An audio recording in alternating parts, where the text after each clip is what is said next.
I'd be lying if I said that the Starbucks lemon loaf wasn't one of my favorite morning snacks, but this year we're balling on a budget, so let me show you how to make it even better at home. To a bowl, add a cup of sugar and the zest of 2 lemons. Using your fingers, rub together the sugar and the zest. This helps release the oil in the zest and infuse our sugar so that we get a really lemony flavor.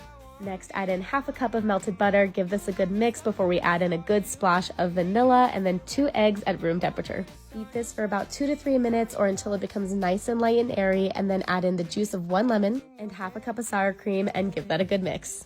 Once well mixed, add in a 1 3/4 cup of flour, 1½ teaspoons of baking powder, and then a good pinch of salt. Then we just mix this all in, folding it in, David, making sure not to overmix our batter. Pour your batter into a well-oiled or parchment-lined loaf pan. I like using parchment paper just because it's easier to pull out our loaf once it's done baking. Make sure the batter is evenly smoothed out in the loaf pan before placing it in a preheated 350-degree oven for about 45 minutes. Totally optional, but I'm going to brush on a mixture of lemon juice and sugar here and then set this aside to cool. Now onto the icing, which is super easy. I use about 2 to 2½ cups of powdered sugar, the juice of a lemon, a tablespoon of melted butter, a splash of milk, of course a splash of vanilla and a pinch of salt, and then some lemon zest, and then just adjust to get your desired consistency. Make sure that your loaf is completely cool before you pour your icing all over top, otherwise the icing will just melt into it, and honestly the icing is one of the best parts.